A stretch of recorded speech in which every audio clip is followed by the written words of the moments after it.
Fala, Brasil! Bom, hoje eu queria deixar uma reflexão aí, vamos ver. Eu ando ultimamente lendo alguns discursos dos presidentes, tanto nacionais como os internacionais. Dei uma olhada aí sobre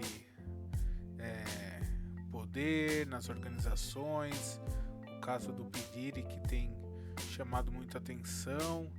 E eu resolvi fazer uma reflexãozinha aqui sobre poder, política e essa loucura que a gente está vivendo no mundo em geral, né? Então eu queria primeiro falar um pouco bem simples, né, para introduzir o assunto sobre o que é poder. Poder nada mais é do que a capacidade de influenciar pessoas, né?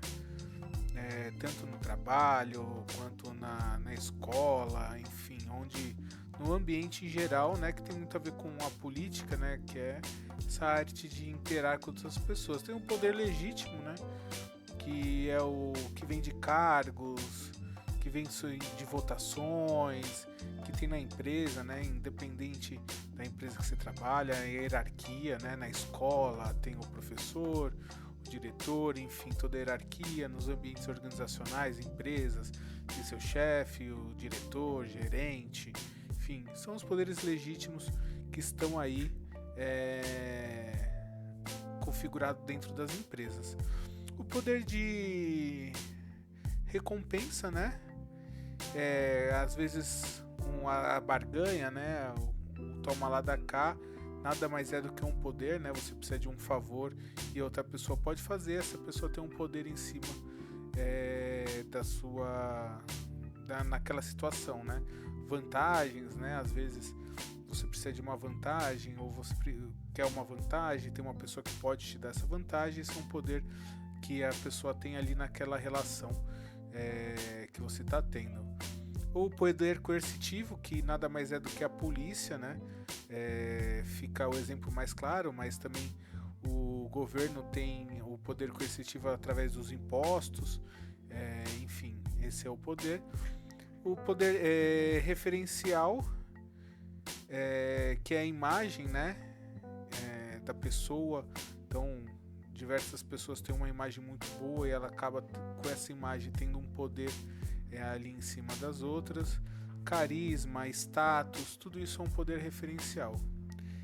E o poder específico, que é aquela pessoa que tem um poder porque ela sabe muito sobre aquele assunto, sabe sobre o que você precisa.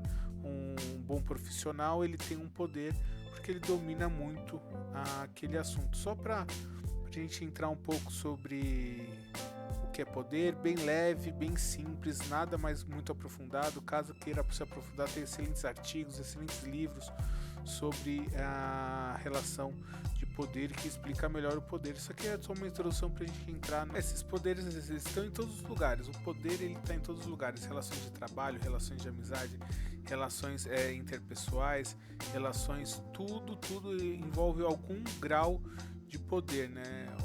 Nas interações sociais. E eu queria levar isso para esse ambiente que nós temos no nosso país, não só no nosso, mas também nos Estados Unidos, que acaba que o poder legítimo, né, o poder do voto, ele está dividindo a sociedade em duas pessoas, em dois grupos de pessoas. E eu venho me perguntando muito a quem interessa esse tipo de divisão. Uma premissa básica, e eu não quero gerar nenhum tipo de conflito, nada. Existem correntes de pensamentos políticos. Essas correntes, elas têm como objetivo a melhora da população. Nenhuma corrente política tem como base no seu estudo, na sua bibliografia, essa corrente política vai levar o cidadão ao fracasso, ou essa política vai levar o cidadão a uma vida pior do que ela está hoje. Não. Todas as correntes políticas levam sempre ao cidadão ter uma vida melhor, certo? Ninguém ia defender, eu defendo aqui a corrente do Luiz, que vai fazer o cidadão se ferrar. Não, não é isso. Nenhuma corrente defende isso, independente se é de direita, esquerda, centro, meio, baixos, enfim, a política, as correntes políticas levam o cidadão, querem levar o cidadão a uma vida melhor, certo? Por caminhos diferentes. Assim como você vai da sua casa para qualquer lugar, você pode ir pela avenida principal, você pode ir cortando pelo bairro, você pode ir de Uber, você pode ir de moto, você pode ir a pé, enfim, você quer chegar num destino. Cada caminho, cada corrente política é uma rota, é um meio de transporte, enfim. Só para você entender essa analogia, nenhuma corrente política quer levar o cidadão ao mal, ao cidadão a se ferrar, certo? O que faz o cidadão se ferrar ou não dentro das correntes políticas é o modo que essas correntes são implantadas na sociedade, certo? Como elas são implantadas na sociedade e por quem elas são implantadas na sociedade. E se o tempo até o percurso traçado vai ser totalmente planejado e executado, porque às vezes os planos de governos eles acabam na metade, ou são planejados errados, ou tem, enfim, diversas coisas que não acontecem, certo? Ou eles são planos políticos, planos para a sociedade melhorar, que não levam em consideração diversos fatores que com o tempo podem mudar e não estavam previstos, certo? Só que o que eu quero chegar é quem ganha com um país dividido em direita e esquerda. Nas últimas eleições do Brasil, 2022, pode pegar todos os discursos políticos, as propagandas políticas, tudo, até mesmo os planos de governo. Para quem não sabe o que é plano de governo, é assim, eu sou candidato a presidente. Então, antes das eleições de 2022, o que acontecia? Na época da pré-campanha, eu chamava uma galera especialista e falava assim, eu quero fazer um plano de governo e vamos registrar. O que é o plano de governo? Eu quero diminuir as taxas de juros, eu quero investir mais em educação através do programa X, Y, Z, enfim. Construir um plano, apresentava no cartório e esse plano era onde ele ia construir a campanha política dele, mas tudo escrito, tudo muito bem fundamentado, com especialistas, né? Bom, e aí na campanha se discutia quais são os planos políticos de cada um, do governo X, do governo Y a ser eleito, e qual era o melhor para a sociedade. Não, na última eleição não teve isso. Você votou ou no verde e amarelo ou no vermelho, independente do que eles queriam fazer para o governo, para o país. Você sabia mais ou menos como um lidava com o país e mais ou menos como o outro lidava com o país pelos históricos das administrações passadas, mas o que eles queriam para o país, esquece. Você não sabia. De repente, se você fosse estudar o plano de governo, ler, esse aqui é mais isso, esse é isso. Não, esquece, você não tinha. Então você teve que decidir entre um e outro. E quem interessa é isso? Só os políticos. Porque nisso tudo você perde a discussão fundamental, que é qual é o plano para o país. Certo? Até hoje você não teve uma discussão em 2025 realmente qual é o plano para o país da administração atual. Por quê? Porque não faz diferença, certo? Se você caiu nesse vídeo, você é o 0,01% da população que está preocupado com isso. O resto da população não está preocupado, não é porque ela não quer ou porque não tem conhecimento, é porque não tem tempo, não tem acesso à informação ou porque ninguém nunca ensinou isso para eles, certo? Então, a economia, certo? A economia é muito distante do cidadão normal, é muito distante do cidadão que está ali ganhando seu dinheiro para tentar sobreviver. Às vezes nem tem muita instrução sobre o que é economia. E aí quando você cai nesse assunto, se você tá de um lado ou do outro, você não quer saber o que é o bom para a economia do país, você só quer defender o seu lado para não ficar ruim, às vezes até mesmo para pertencer a um grupo, certo? Então quem ganha com essa divisão? Os políticos ganham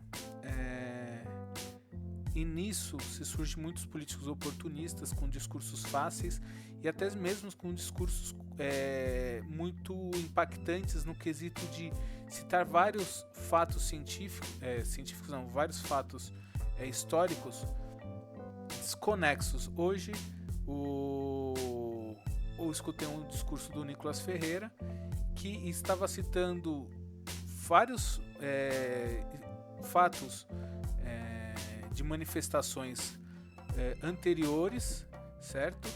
Que para justificar a anistia dos golpistas do dia 8 de janeiro.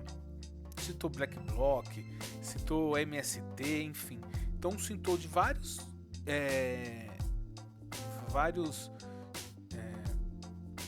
fatos históricos com origens políticas diferentes e distintas para justificar um novo cenário, entendeu? Então acaba falando fatos sempre muito sensacionalistas, sem muita comprovação científica, sem muita comprovação até mesmo histórica, mas que embasa o resultado final que quer.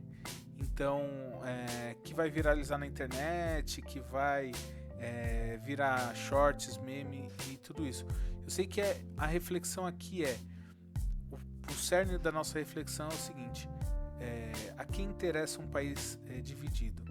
Vale a pena mesmo entrar em certas discussões, até mesmo familiares, defendendo um lado ou um outro cegamente, ou passa um pouco atrás? É pensar se aquela política vai ser possível no Brasil, num jeito sem sonhos. Esses dias eu estava em live e acabei conversando sobre um rapaz chegou na live, eu acho que era um rapaz, o nome dele era masculino. Ele falou para mim: não, o Rio de Janeiro a gente tem que tirar todo mundo de lá, destruir tudo e fazer uma Dubai. Eu falei: não, eu entendi qual era o ponto dele. O ponto dele não era que a gente podia tentar salvar o Rio de Janeiro. Na cabeça dele, o Rio de Janeiro já estava totalmente perdido. Então é mais fácil quebrar tudo e construir uma coisa nova ali. Aí eu falei para ele: não, tudo bem, entendo seu ponto, mas o problema é que não compensa. Não adianta ficar colocando esforço numa coisa que é irreal, utopia. Se fosse para colocar dinheiro, se alguém quisesse fazer uma Dubai brasileira, tem tanto litoral aí, é muito mais fácil pegar uma faixa de terra bonita, porque o que não falta é faixa de terra bonita no litoral, e investir um dinheiro e construir uma Dubai brasileira. Isso não vai acontecer, pelo menos nos próximos anos, não tem previsão para isso. Só que a utopia é muito mais visível do que o trabalho correto e que leva tempo, certo? As mídias também estão ganhando muito com isso. O sensacionalismo, a divisão, os algoritmos faturam demais com isso, prendem demais a atenção da população dividida em dois, né, em extremas, porque é um negócio. Aqui, YouTube, tudo isso é um negócio. E quanto mais você entrega matérias sensacionalistas, matérias divisíveis, que reforça o que você já pensa, melhor, mais engajamento vai acontecendo, né? E os interesses estratégicos do país realmente eles ficam totalmente de lado. Discursos de energia, discursos de redução de impostos, melhor administração dos recursos públicos. Essa semana tivemos o aumento do IOF, principalmente em compra de moedas, em remessas internacionais, que na base disso tudo o governo vai arrecadar mais em vez de gastar melhor. Então não conseguimos gastar melhor os recursos porque dá trabalho, porque é difícil, não é uma coisa simples, mas dá para ser feito. Feliz disso, vamos aumentar a arrecadação. Aumentando a arrecadação, temos mais dinheiro e aí colocamos os recursos para os recursos onde queremos e com uma eficiência de gasto muito baixa, né? Porque já tem um mau gasto do dinheiro, você vai colocar mais dinheiro, vai ter esse dinheiro novo, com certeza vai ser um outro dinheiro colocado nos recursos públicos mal gasto. Então, com a divisão do país em dois lados, essa conversa ela não aprofunda. Então é sempre governo ladrão, governo que só aumenta imposto, mas a discussão é qual é a eficiência do gasto, por que gastar, por que o Congresso gasta tanto, emendas, essas coisas que são mais complexas não são feitas, e era onde deveria ser feito, no Congresso Nacional. E hoje o Congresso Nacional é quem é que faz o melhor shorts, quem é que faz o melhor discurso sensacionalista para bombar na rede social e para poder se reeleger nas próximas eleições. Que é isso, o poder ele vai se misturando na persuasão, na empresa, na sociedade. Esse poder, como eu disse, a pessoa aparenta ser uma especialista no que está acontecendo no cenário, porque ele vira um especialista em criticar a ideia do outro, certo? Então ele critica a ideia do outro, essa ideia não presta, mas também poucos cenários apresentam uma solução, e as soluções que tem é sempre soluções fáceis, rápidas, milagrosas, e não é isso. O governo jamais será uma solução fácil, jamais será uma solução milagrosa. O governo vai ser construído de acordo com as discussões e aos poucos, melhorando ou piorando aos poucos, tudo melhora ou piora aos poucos. O problema é que com a divisão, com essa dicotomia entre dois lados, ou você é direita ou você é esquerda, você não abre espaço para outra coisa na discussão. Acredito que deve ter vários outros senadores e deputados que tenham uma outra viabilidade, um outro caminho, porém, para se manter, hoje você tem que ser ou de direita ou esquerda. Aqui você não vai escutar nada disso. Aqui você vai escutar a minha opinião. Se eu achar que a ideia de direita é boa, ela é boa. Se eu acho que a direita de esquerda é boa, ela é boa. Eu quero saber o que funciona, o que não funciona. Não tem resposta pronta, não tem solução básica, simples e fácil, porque senão era muito fácil. Chegava em qualquer país desenvolvido, dava o Ctrl+C, copiava a Constituição deles aqui, todas as leis, traduzia e segue o jogo e estava tudo funcionando. Não, isso não vai acontecer, existe cultura, existem diversos assuntos que a gente vai abordando e já tem vídeo ou vai ter vídeo no futuro. Quiser perguntar, quiser pedir algum vídeo, a gente vai fazendo, certo? E a gente chega na parte das empresas. As empresas em relação ao poder, que eu digo governo, aqui no Brasil ultimamente ela vem se desgastando cada vez mais, né? Depois que foi proibido a venda, olha, depois que foi proibida a doação de empresas para campanhas políticas, por causa de escândalos de doação da Petrobras para candidatos, por desvios, essas coisas todas, agora é tudo feito por um fundo partidário. Tem seu lado bom, o seu lado ruim, mas as empresas, outro dia eu vou fazer um vídeo só sobre isso. As empresas, elas vêm crescendo o seu poder dentro da sociedade, e lembrando, as empresas no Brasil, 50, 60, 70, até 90% delas são microempresas, certo? Pequenas empresas, poucas são multinacionais, entenda, são muitas empresas que são pequenas e médias empresas, e poucas empresas são gigantes empresas, porque o que gera economia no Brasil são as pequenas e médias empresas. Então, com o país dividido, também as empresas elas têm a sua voz, o seu poder para pressionar o governo diminuído, certo? Então, também não favorece as empresas, o país está dividido. Um é o que vai sempre sofrer, porque a democracia enfraquece, tentativa de golpe. Numa democracia forte e estabilizada, não existe tentativa de golpe, não existe o pensamento de golpe. O pensamento de golpe é uma ruptura gigante na ordem pública. Não se acha, se você está achando que o golpe seria qualquer tipo de golpe democrático, golpe, enfim, que não existe golpe democrático, mas golpe contra a democracia.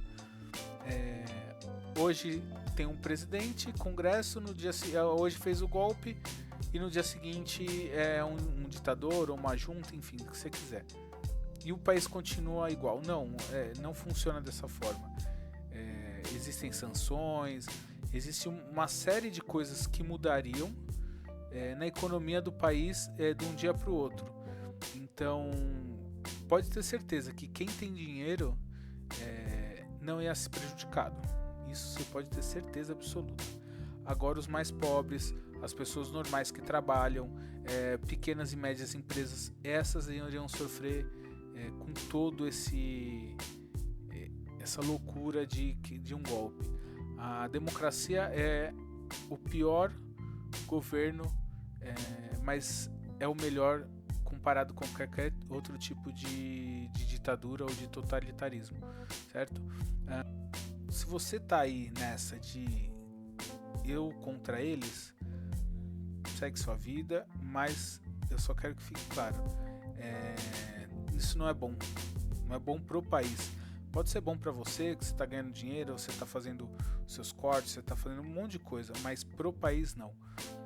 Cada política tem que ser feita individual, pensada e analisada. Você pode ter seu viés, você pode ter as ideias que você defende, tanto de direita quanto de esquerda, perfeito. Porém, o debate vai sempre chegar a um meio termo e vai sempre adequar as situações para um crescimento melhor do país, certo? E eu queria só dar uma encerrada aqui. O poder não é para si só algo ruim, ele é uma ferramenta. A questão é quem está usando, para que as pessoas estão usando esse poder, tanto na mídia, tanto na justiça, tanto na política, o porquê estão usando isso, para quê? É para juntar, para fazer um país melhor? Não, para fazer um país meia boca, ou para fazer um país dividido, para ser usado pelos interesses de quem tem esse poder, tá? A maior atitude contra a manipulação é a consciência. Então, tem um senso crítico. Às vezes você vai escutar um discurso sensacionalista maravilhoso, porém dê uma procurada, dê uma estudada, não precisa se aprofundar. Às vezes você dá uma pesquisa no Google sobre um fato ou alguma coisa que o político falou num discurso sensacionalista, você vê que não tem fundamento, não tem nada que indique aquela afirmação, como diversos discursos do Trump, do Nicolas. Eu entendo o papel deles. Eles estão fazendo ali um papel, estão querendo defender o lado deles, não é o defender o lado da sociedade. Eles estão fazendo um jogo político para ganhar voto, perfeito. A ideia, se é isso que eles querem, legal. O problema é que você, como cidadão, não pode cair nessas, certo? Assim como tem discursos tenebrosos do lado da esquerda, que também vários discursos do presidente Lula, ele solta informações e fatos que não condizem com a realidade, ou que não tem como a gente procurar fontes confiáveis, e realmente o exagero, né? O presidente Lula, ele tem como característica dos seus discursos o exagero, a extrapolar os números, as metas que ele fala é sempre muito extrapolado. Muito obrigado, eu queria pedir o seu like, se inscreve aí no canal, a gente vai fazendo as coisas aqui, deixando um pouco de reflexão, todo dia vai ter vídeo. Muito obrigado e valeu!